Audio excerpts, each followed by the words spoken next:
Now students, we will start with the next topic, that is a network theorem. हम सब लोगों को पता है कि नेटवर्क थ्योरम होता क्या है या नेटवर्क थ्योरम का मतलब क्या है, मैं आपको ये बताने वाला हूँ।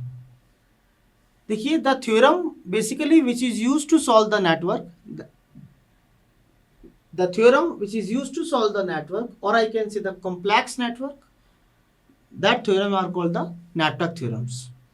अब नेटवर्क थ्योरम्स को की जरूरत क्यों पड़ी, व्हाट इज द नीड, जरूरत क्यों पड़ी भैया, कि सबसे पहला क्या था कि हमारे पास हमने बहुत सारी चीज़ें पढ़ ली, केवीएल पढ़ लिया, केसीएल पढ़ लिया, मैश एनालिसिस पढ़ लिया, नोडल एनालिसिस पढ़ लिया, and what is the requirement to introduce the network theorem, क्योंकि हमारे पास बहुत सारे ऐसे कॉम्प्लेक्स और रिजिड सर्किट्स हैं जिनको सॉल्व कर पाना काफ़ी हद तक मुश्किल हो जाता है केवीएल और केसीएल के माध्यम से, ठीक है। लेकिन इसी प्रकार यदि नेटवर्क थ्योरम का यूज़ करते हैं, इसमें कुछ ऐसी थ्योरम्स हैं जो हम डायरेक्ट ही यदि सर्किट पर अप्लाई कर दें तो हमारे पास जो आंसर है बहुत कम समय में उसका निकल के आ जाता है और उसकी एक्यूरेसी भी बढ़ जाती है, समझ में आ रहा है। तो ये हमारा नेटवर्क थ्योरम था। अब नेटवर्क थ्योरम में बेसिकली हम लोग कौन कौन सी थ्योरम पढ़ेंगे, तो हम लोग कौन कौन सी पढ़ेंगे, सुपरपोजिशन पढ़ेंगे, थेवेनिन पढ़ेंगे, नॉर्टन पढ़ेंगे और मैक्सिमम पावर पढ़ेंगे। Basically this four theorems are much more important. कौन कौन सी थ्योरम पढ़ने वाले हैं हम, सुपरपोजिशन पढ़ने वाले हैं, थेवेनिन पढ़ने वाले हैं, नॉर्टन थ्योरम पढ़ने वाले हैं और मैक्सिमम पावर पढ़ने वाले हैं। तो this theorem are helpful, more helpful I would say to solve the complex network, right. So अब हम वन बाय वन हम इन थ्योरम्स को लेंगे और इनके न्यूमेरिकल्स करेंगे और इनका कॉन्सेप्ट समझेंगे, साथ साथ step by step how to solve the network with the help of this theorem, हम ये बिल्कुल वन बाय वन पढ़ने वाले हैं। तो सबसे पहले मैं रिक्वेस्ट कर रहा हूँ सब लोगों से, बच्चों से, सबसे रिक्वेस्ट कर रहा हूँ कि सब लोग पेन कॉपी अपने साथ रख लें, क्योंकि once I write the step on the board तो you have to write down the step on your copy में स्टेप लिख लीजिए बेटा। स्टेप बहुत जरूरी होती है कि पहला स्टेप सर ने क्या बताया, दूसरा स्टेप क्या बताया, तीसरा स्टेप क्या बताया, और उन स्टेप से हम किसी भी थ्योरम को बहुत अच्छी तरह समझ लेंगे और उसका सॉल्यूशन बहुत जल्दी तरीके से फाइंड आउट कर लेंगे। समझ में आ रहा है, ठीक है। अब हम करेंगे नेक्स्ट थ्योरम जो हमारे पास आने वाली है, सुपरपोजिशन थ्योरम, उसको हम सबसे पहले समझ लेते हैं, ठीक है। चलो बच्चों, अब हम पढ़ेंगे सुपरपोजिशन थ्योरम। बेटा इसको मैंने 3 स्टेप में पढ़ाना है। पहला स्टेप क्या है, पहला स्टेप है कि उसका स्टेटमेंट समझ लें कि हमें सुपरपोजिशन थ्योरम क्या बोलती है, उसके स्टेटमेंट को समझना बहुत जरूरी है। सबसे पहले उसका स्टेटमेंट क्या है, जैसे केसीएल का स्टेटमेंट था, केवीएल का स्टेटमेंट था, किसी भी लॉ को करने से पहले उसके स्टेटमेंट को समझना बहुत ज़्यादा जरूरी होता है, ठीक है। तो अब हम सबसे पहले स्टेटमेंट समझेंगे, फिर ये समझेंगे कि हम इस थ्योरम को कहाँ कहाँ पर लगा सकते हैं, कहाँ कहाँ पर अप्लाई कर सकते हैं, वो समझेंगे। फिर ये समझेंगे कि कहाँ पर इसको अप्लाई तो कर सकते हैं लेकिन कहाँ पर अप्लाई नहीं कर सकते, वो भी समझना बहुत ज़रूरी है, तो हम उसके लिए भी पढ़ेंगे, ठीक है बच्चे।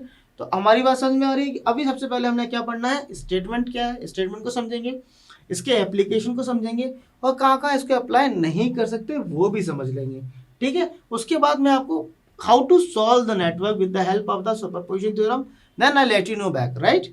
तो चलिए हम लोग पढ़ते हैं स्टेटमेंट। अब स्टेटमेंट क्या चीज़ है देखिएगा, बहुत सिंपल है। अब मैं बोल रहा हूँ अ लीनियर बाइलेटरल, पहले टर्मिनोलॉजी देखिए, मैंने ऑलरेडी आपको लास्ट क्लासेस में बताया है कि बाइलेटरल का मतलब क्या होता है, which does not depends on direction of current, that elements are the bilateral. It means कि इन थ्योरम के अंदर, इस थ्योरम के अंदर कोई डायोड टाइप का एलिमेंट नहीं लगेगा।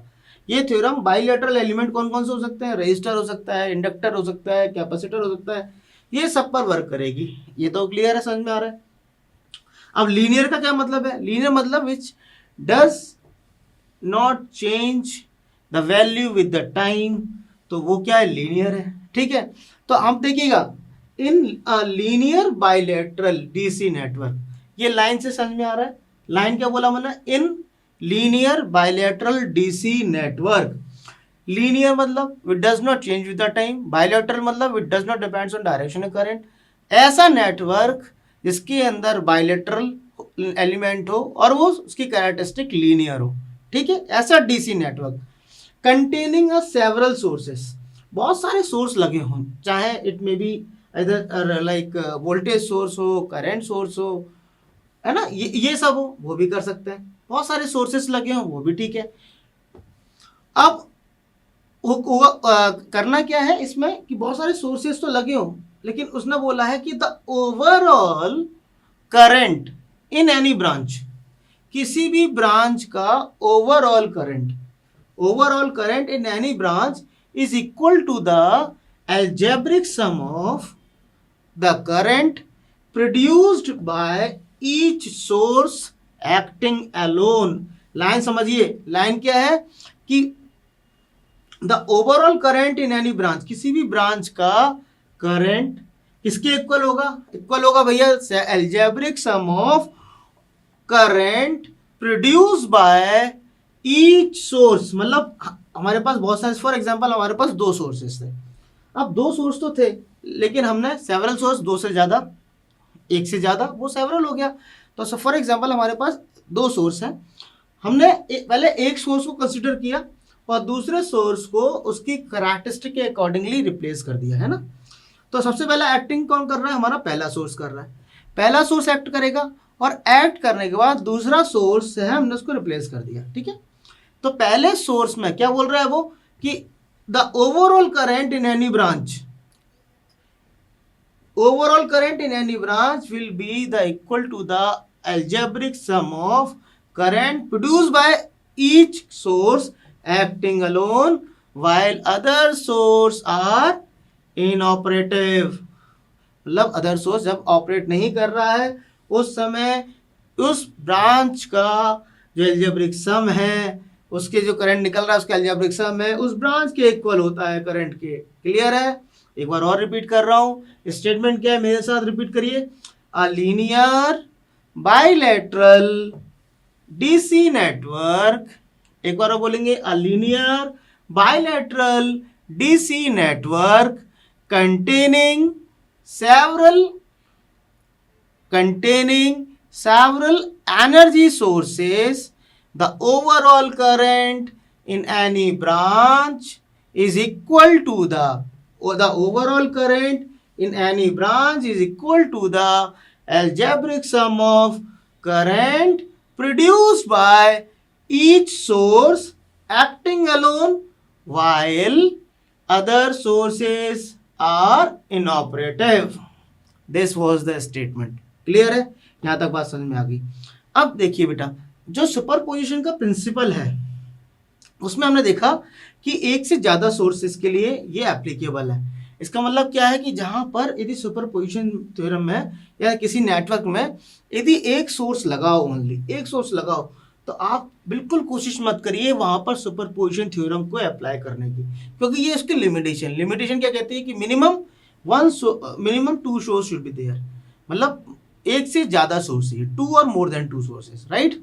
This was the limitation of the superposition theorem. अब होता क्या है इसमें, प्रिंसिपल क्या कहता है, it always allow to determine the effect of the several energy sources. क्या कर रहा है वो कि ओनली जितने सारे सोर्सेज हैं उसके इफेक्ट को क्या कर रहा है, the effect of the several energy sources acting simultaneously in the circuit by considering the effect of the source acting alone, right. तो this was the principle behind to solve the superposition theorem, right. अब main important point क्या है, useful points क्या है, इसके useful points है बेटा देखिएगा। सुपरपोजिशन थ्योरम कहाँ एप्लीकेबल होगी, पहला कहाँ होगी, लीनियर सर्किट होना चाहिए, बाइलेटरल नेटवर्क, लीनियर बाइलेटरल के लिए एप्लीकेबल है, बिल्कुल है। This theorem is also applicable when there should be more than one sources. मैंने आपको बताया था कि एक सोर्स से ज्यादा सोर्स चाहिए, इसके लिए एक सोर्स के लिए एप्लीकेबल नहीं है, राइट। दिस थ्योरम और क्या एप्लीकेशन हो सकती है इसमें कि this theorem help us to determine the effect of the several energy sources acting simultaneously on the system, right। और चौथा क्या है, चौथा इंपॉर्टेंट पॉइंट क्या है, जल्दी बताओ। यस, चौथा क्या है कि superposition theorem can not applied for calculating the power. Power को कैलकुलेट नहीं करेंगे हम किससे, इस can not apply for calculating the power, power को कैलकुलेट नहीं करना। और क्या हो सकता है, बट इसके अंदर यूजफुल पॉइंट एक और है कि this theorem can apply for DC circuit as well as AC circuit. DC के लिए भी अप्लाई कर सकते हैं और एसी के लिए भी अप्लाई कर सकते हैं, डीसी के लिए भी अप्लाई कर सकते हैं और एसी के लिए भी अप्लाई कर सकते हैं। समझ में आया? तो लीनियर बाइलेटरल नेटवर्क समझ में आ रहा है आपको, आ रहा है। अब डीसी सर्किट और एसी सर्किट भी समझ में आ रहा है, इन सबों के लिए वो अप्लाई कर सकते हैं। बस जब इंपॉर्टेंट है कि जहां पर दो या दो से ज़्यादा सोर्सेज होना बहुत ज़रूरी है, नहीं तो हम एक सोर्स होगा सर्किट के अंदर तो हम उसमें सुपरपोजिशन थ्योरम नहीं लगाएंगे। और जहां पर पावर निकालना है तो वहां पर भी सुपरपोजिशन थ्योरम नहीं लगाएंगे because we could not find the power by this theorem. समझ में आया बच्चों? चलिए अब हम देखते हैं। तो देखिए यहाँ पर सुपरपोजिशन थ्योरम। अब सुपरपोजिशन थ्योरम के लिए हमको मैंने क्या किया, एक छोटा सा एक सर्किट बना दिया है, ठीक है। अब बेटा मैं स्टेप बाय स्टेप अपन लिखेंगे और इसको आपको अपनी कॉपी में नोट कर लेना है, जिससे कि आप नहीं भूल पाएंगे, कभी नहीं भूलेंगे सर ने कैसे निकाला है, ठीक है। तो मैंने क्या बताया था, in any linear bilateral network having a several sources and each source working acting alone, it means इसको अपन को एक दो सोर्स है, इसमें से अपन को एक सोर्स को एक बार में लेना है, दूसरे सोर्स को दूसरे बार में लेना है। समझ में आ रहा है? पहला सोर्स दूसरा सोर्स। मैं साथ में न्यूमेरिकल भी समझ लीजिएगा, आप चाहें तो इसका वैल्यू भी पुट कर दीजिए, ये आपका 5 वोल्ट कुछ भी रख दीजिएगा वैल्यू, तो सेम मैंने अभी वैल्यू नहीं लिया है, जैसे कि आपको समझ में ना कंफ्यूज ना हो, वैल्यू पुट कर देंगे क्वेश्चन बन जाएगा, ठीक है। तो अभी हमें एक सोर्स लेना है, तो सबसे पहले हमें क्या करना है कि सर्किट को के अंदर जितने भी सोर्स हैं, तो पहला स्टेप वन कि हम स्टेप वन क्या है, इसके अंदर कंसीडरिंग वन सोर्स, एक सोर्स को कंसीडर करना है एक बार में, फिर दूसरी बार में दूसरे कंसीडर करना है। तो यहां लिखेंगे केस वन, क्या लिखेंगे बेटा, केस वन। अब केस वन कह रहा है, केस वन में हमको ये वोल्टेज सोर्स कंसीडर करना है। अब वोल्टेज सोर्स कंसीडर करेंगे, दूसरा कौन सा सोर्स है आपका, कौन सा सोर्स है, वोल्टेज सोर्स है। तो अब आपको क्या करना है कि देखिए वोल्टेज सोर्स क्या होता है, वोल्टेज सोर्स आपका क्या होता है, वोल्टेज सोर्स को हम क्या करते हैं, शॉर्ट करते हैं, और करंट सोर्स को क्या करते हैं, ओपन करते हैं। Voltage source short, current source open, clear है। अब इससे क्या होगा, देखिए वोल्टेज सोर्स को शॉर्ट क्यों करते हैं, मैंने बता दिया था आपको बहुत पहले भी, शॉर्ट का मतलब क्या होता है, ये वोल्टेज शॉर्ट हो गया, V2 को हमने शॉर्ट कर दिया। शॉर्ट मतलब when I am doing the short circuit, it means इसके अंदर इनफाइनाइट करंट फ्लो हो रहा है, राइट, यस यस और नो, यस। तो ऐसे ही हम लोग जब ओपन करते हैं तो करंट का वैल्यू क्या हो जाता है, जीरो हो जाता है। हमेशा याद रखो, वोल्टेज सोर्स को शॉर्ट, करंट सोर्स को ओपन, वोल्टेज को शॉर्ट, करंट सोर्स को ओपन करना है, ठीक है। क्यों करना है मैं आपको बेसिक वीडियो में और बताऊंगा, ठीक है। अब देखिए आपका केस वन, ये आपका केस वन है। केस वन में क्या करना है, एक वोल्टेज सोर्स को लेना है। तो मैंने भैया एक सोर्स ले लिया यहाँ पर। अब देखिए आप बिल्कुल एक सोर्स लिया अभी मैंने, तो एक सोर्स ही लूंगा, दूसरा सोर्स को क्या करूंगा मैं, अभी शॉर्ट कर दूंगा।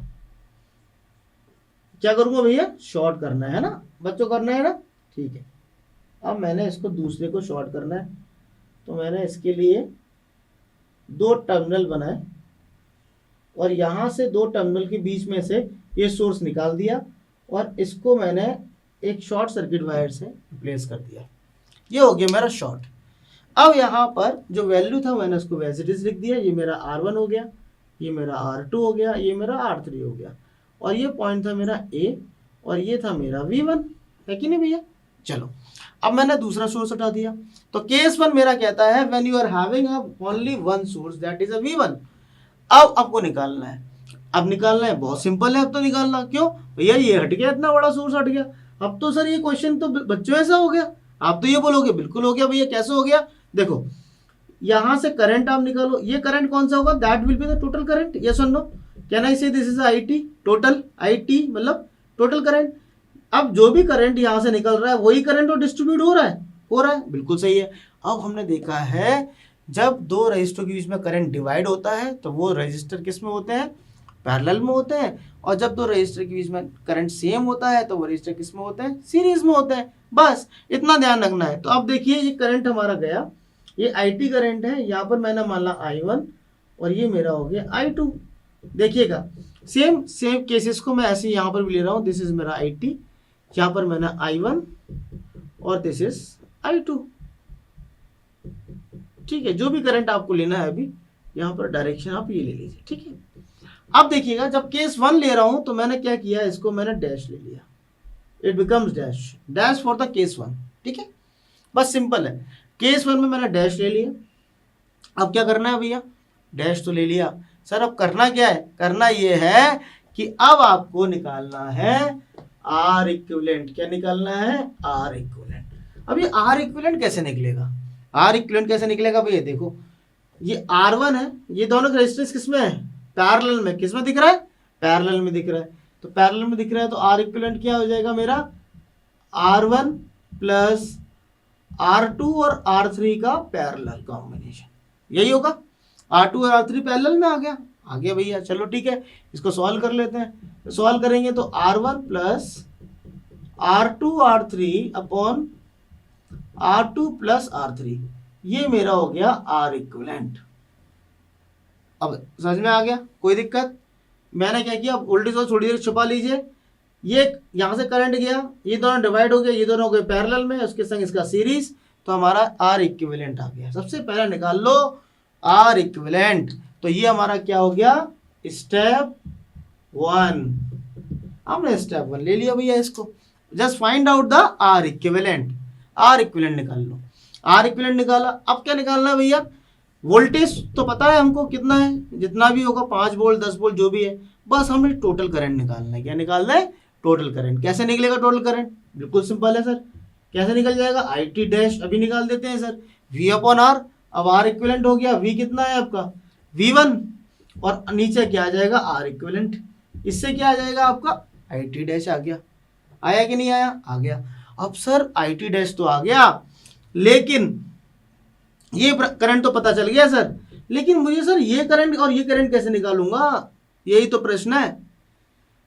तो बच्चों मैं इसके लिए एक छोटा सा डिवीजन बता रहा हूँ, करंट डिवीजन लो।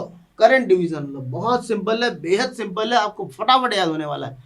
करंट डिवीजन रूल क्या कहता है, जिस ब्रांच में करंट फ्लो कर रहे हैं या जिस ब्रांच का करंट आपको निकालना है, उसके एडजस्टिंग ब्रांच रेजिस्टेंस को न्यूमरेटर में रखना है और उन दोनों को डिनोमिनेटर में ऐड कर देना है। बस इतना सा करना है। क्या करना है, मैंने क्या बोल दिया, अरे भैया मैंने कुछ ऐसा नहीं बोला, ध्यान से सुनिए।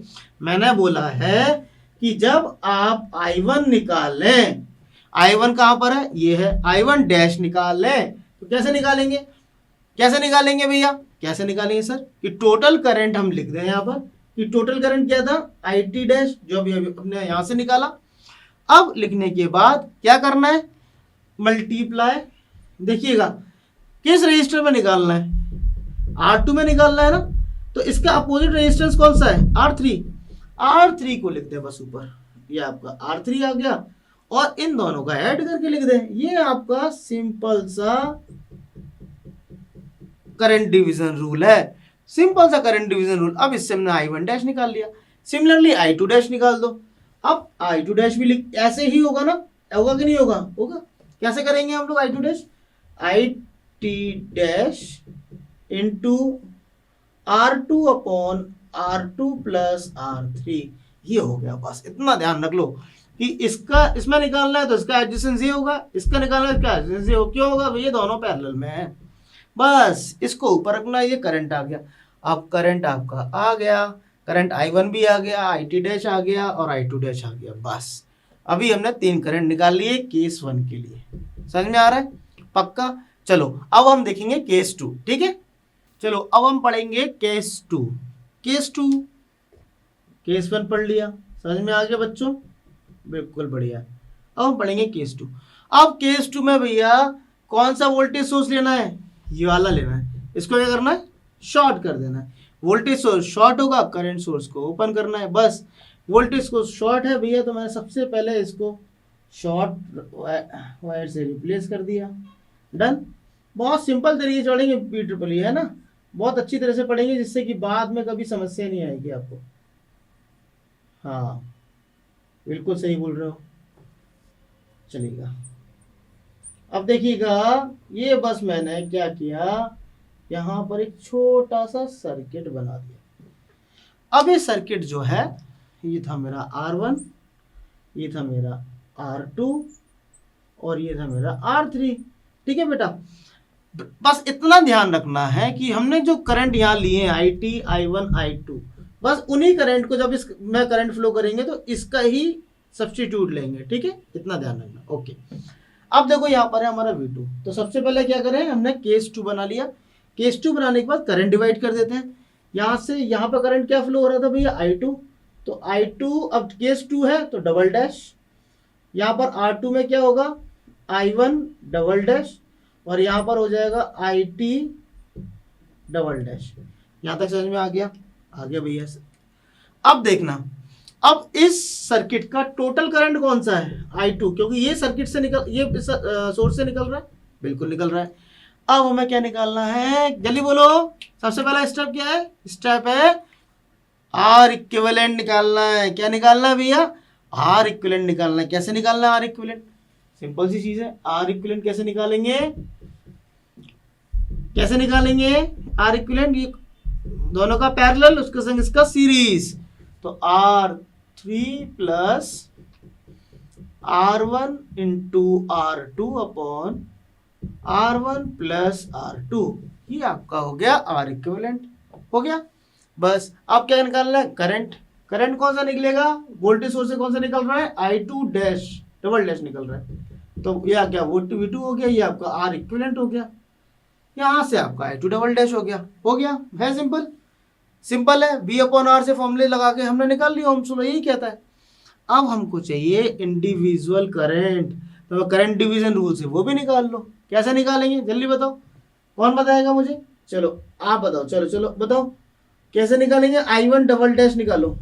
यदि मैंने I1 डबल डैश निकालना है तो I1 डबल डैश किस रेजिस्टेंस किस रेजिस्टेंस वाली ब्रांच में, R2 वाले में। अब देखना आप, इसके पैरेलल में कौन सा है, कौन दोनों कौन पैरेलल में लिया, R1 और R2 पैरेलल में लिए थे। तो इसका एडजेसेंट ब्रांच कौन सा है आपका, R1। तो ऊपर कौन सा आएगा, R2 आएगा या R1 आएगा, जल्दी बताओ। हाँ, R1 आने वाला है। कौन सा आएगा, R1, क्योंकि R1 इसके पैरेलल में है। तो टोटल करंट कौन सा था भैया, I2 डबल डैश, मैंने पहले वो लिख लिया।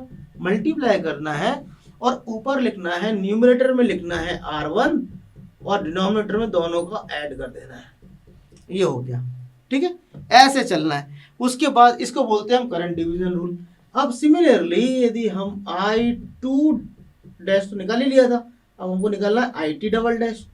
IT डबल डैश भी सेम निकालेंगे। टोटल करंट क्या है आपका, I2 double dash into I2 double dash के बाद आपका, देखना ध्यान से देखो, ये करंट निकालना है मुझे। जब ये करंट निकालना है तो रेजिस्टेंस R1 के अक्रॉस निकालना है, तो उसका अपोजिट रेजिस्टेंस कौन सा है आपका, R2। R2 को मेरे को ऊपर लिखना है और ये हो जाएगा R1 प्लस R2। बताओ यहां तक समझ में आया, आ गया, चलो बहुत बढ़िया। अब यहां तक यदि आपको समझ में आ गया है, चूंकि हमारे पास क्या है, दो सोर्स थे तो दो केस बने, तीन सोर्स होंगे तो तीन केस बनेंगे, चार सोर्स होंगे तो चार केस बनेंगे, पांच सोर्स होंगे तो पांच केस बनेंगे। जितने भी सोर्स हैं हम उतने केस बनाते चले जाएंगे। समझ में आया, सुपरपोजिशन ने क्या किया, जितने सोर्स हो भैया उतने केस बनाओ।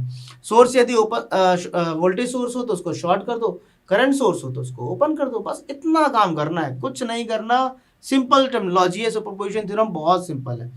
अब देखो ये सब कर लिया, अब बचा क्या, अब बताना है सर ये फुल जो करंट हमने पहले लिखे थे इनकी वैल्यू।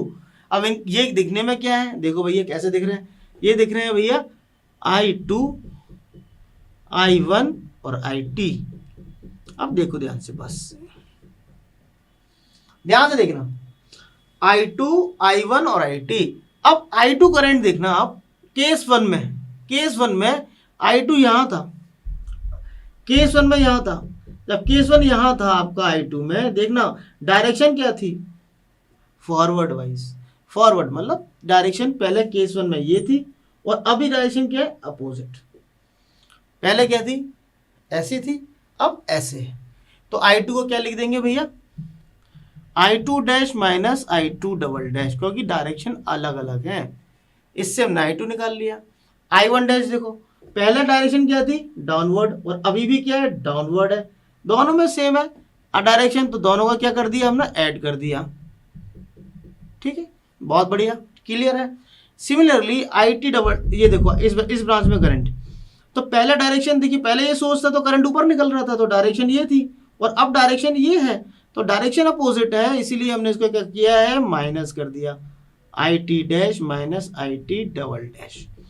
अब बच्चों देखिए, आप पूछेंगे सर इसमें से हमने IT डबल डैश में से IT डैश को माइनस क्यों नहीं किया, या हमने IT डैश में से ही IT डबल डैश को माइनस क्यों किया।